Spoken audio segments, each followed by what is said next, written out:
Nós vamos conversar com o professor de Direito Constitucional e Eleitoral, o advogado Renato Ribeiro de Almeida, autor do artigo escrito no site do Conjur com o título Tendência de abstenções altas está se consolidando no Brasil. Professor Renato, por que as abstenções vêm se consolidando no país? É resultado dessas eleições agora deste ano de 2014?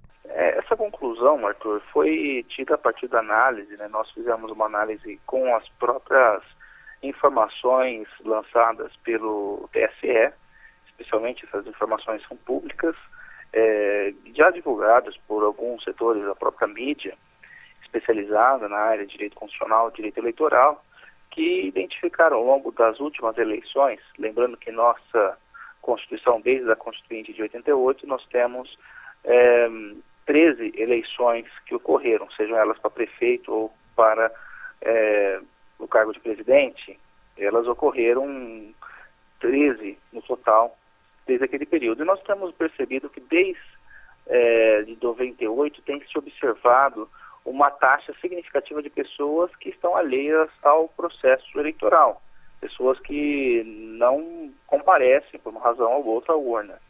Ainda que haja alguma taxa, levando da premissa que o voto no Brasil é obrigatório, ainda que haja uma taxa, um percentual de pessoas que eventualmente tenham até falecido, que os dados e a base de dados do TSE não esteja atualizada, ainda assim há um contingente bastante razoável de pessoas que adotam o que a doutrina vem chamando de não voto.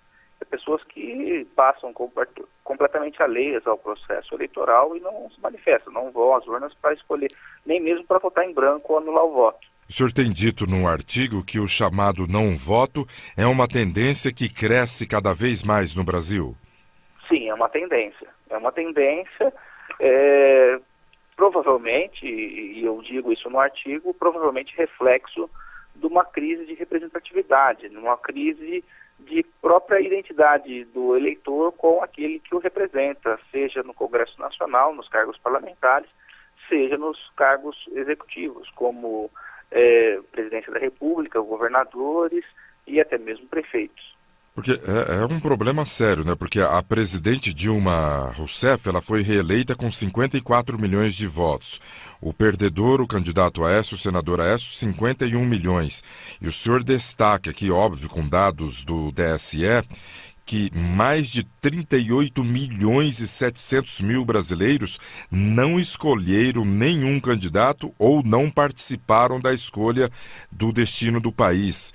Exatamente, Digamos isso assim, no primeiro turno. de tanto que se usou, tá na margem de erro, tá por ali também, né? Quase se aproximando do número de votos dos candidatos, de pessoas que não se importaram com as eleições. Exatamente. E isso, o dado que eu coloquei no artigo do Conjur hoje, é o dado do primeiro turno. De modo que é curioso, né? As pessoas, se fosse somado todos os votos que deixaram de ser computados, isso seria maior do que a própria votação do Aécio, que foi o segundo colocado, que foi para o segundo turno. Isso não foi uma questão somente do Aécio nessa eleição. Todas as eleições, com exceção da eleição de 2006, desde 1998, isso vem ocorrendo. O segundo colocado, aquele que vai para o segundo turno, ele tem menos votos do que a taxa de abstenção. Então, por isso que o artigo é intitulado O Verdadeiro Vice-Campeão. É sintomático, é bastante grave essa situação, porque revela que boa parte da população, que poderia até eleger um outro candidato, eventualmente, ou dar vitória para alguém no primeiro turno, simplesmente passa alheia ao processo democrático. Estamos conversando com o advogado, professor de Direito Constitucional e Eleitoral, Renato Ribeiro de Almeida. Ele que comenta um artigo escrito no site do Conjur com o título Tendência de abstenções altas está se consolidando no Brasil. Ele se refere às eleições deste ano de 2014. No entendimento do professor, que completou a sua 13ª eleição na vigência da República Nova, em quase 143 milhões de cidadãos foram convocados para eleger os integrantes que comporão o novo governo. Doutor Renato, o voto facultativo seria o caminho? Eu creio que não. Eu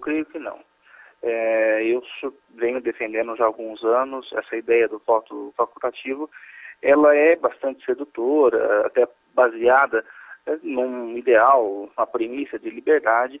Entretanto, eu acredito que o voto facultativo, tal como se apresenta hoje por algumas proposições, ele não é o caminho mais indicado.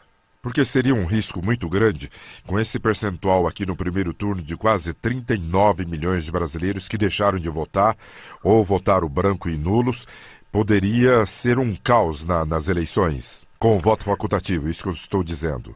Não, o voto facultativo, e eu até tenho escrito alguns artigos nesse sentido, o voto facultativo ele se baseia no ideal de liberdade plena. Só que é importante lembrar que nós, na atual conjuntura democrática brasileira, nós já temos um voto que o sujeito que não participa do processo eleitoral, ele paga multa de R$ 3,50. Eu acredito que o voto obrigatório, tal como se encontra, ele, em especial, ele legitima aquele que é eleito.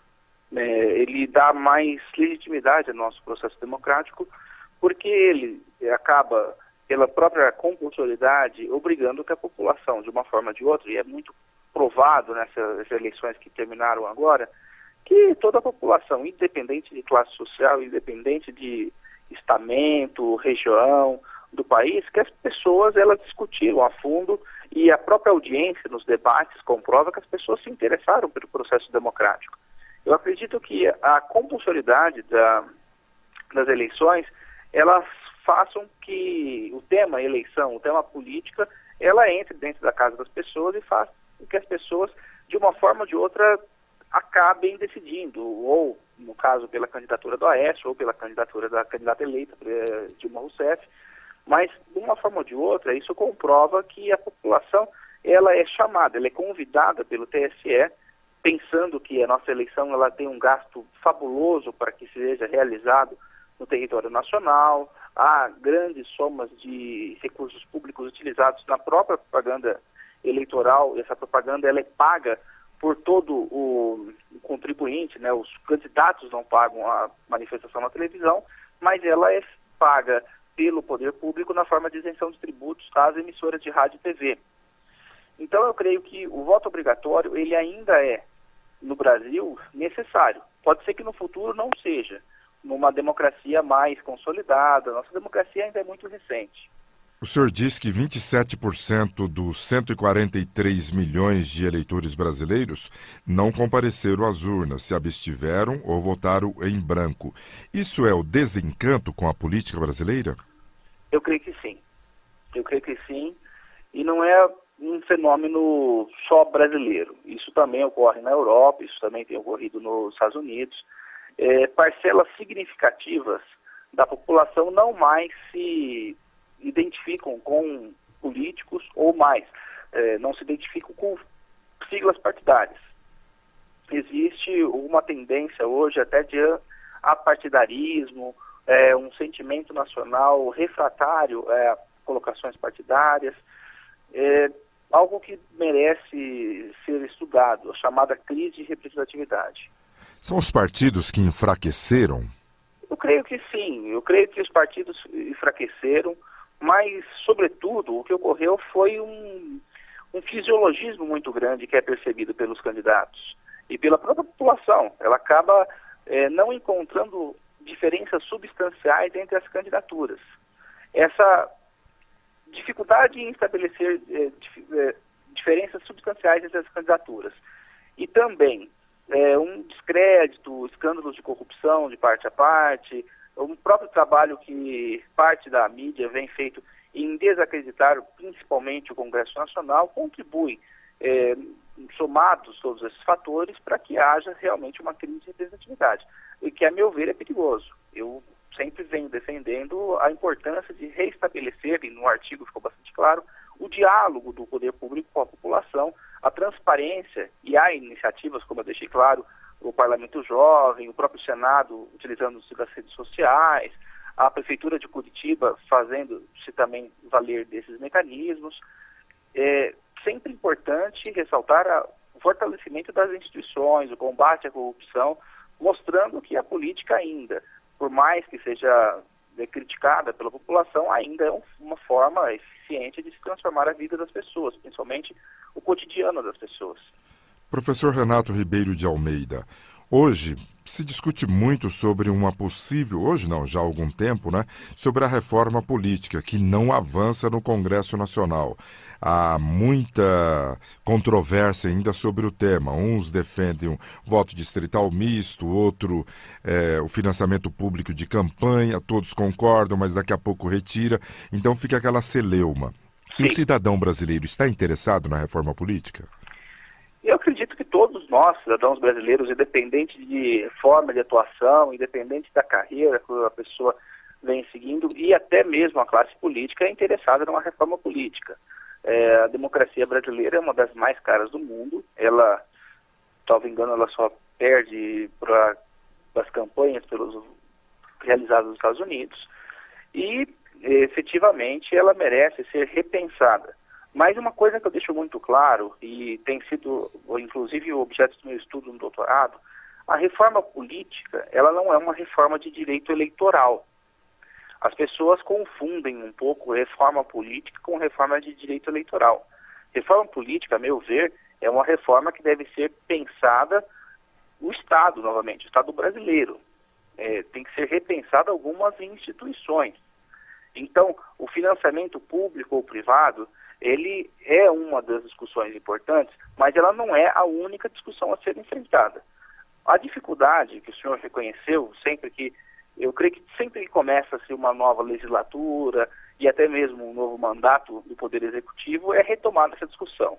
Em 2011, assim, quando a presidente Dilma Rousseff venceu as eleições e tomou posse, no comecinho de 2011 também foi criada uma comissão parlamentar para discutir, uma comissão especial parlamentar para discutir no âmbito do Senado e da Câmara dos Deputados a reforma política.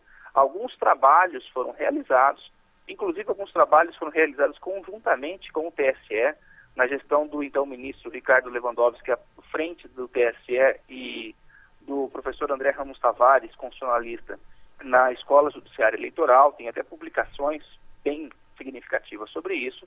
Entretanto, esse discurso, todos esses estudos, eles acabaram não entrando na pauta de votação, então eles acabaram morrendo dentro do próprio Congresso Nacional.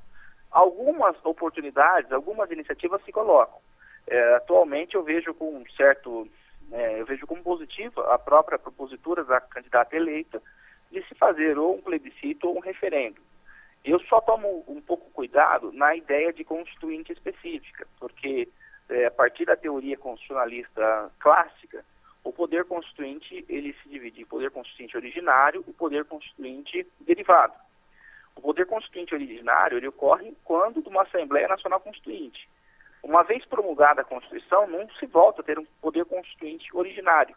Então a Constituição ela só pode ser modificada a partir do que está estabelecido no artigo 60 da Constituição, que é por meio de proposta de emenda à Constituição, ressalvado aquilo que está no parágrafo 4º do artigo 60, que são as cláusulas pétreas.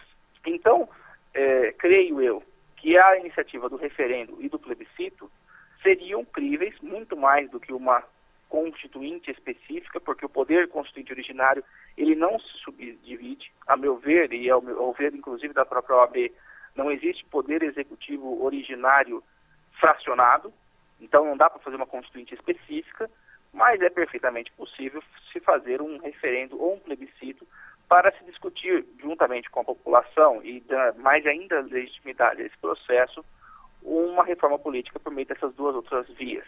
Muito bem. Nós conversamos com o advogado, professor de Direito Constitucional e Eleitoral, Renato Ribeiro de Almeida, ele que é autor de um artigo escrito no site do Conjur com o tema Tendência de abstenções altas está se consolidando no Brasil. Ele se refere às eleições de 2014. Professor Renato Ribeiro de Almeida, muito obrigado pela participação do senhor aqui na Rádio Justiça. Muito obrigado, eu que agradeço, Arthur. Boa tarde.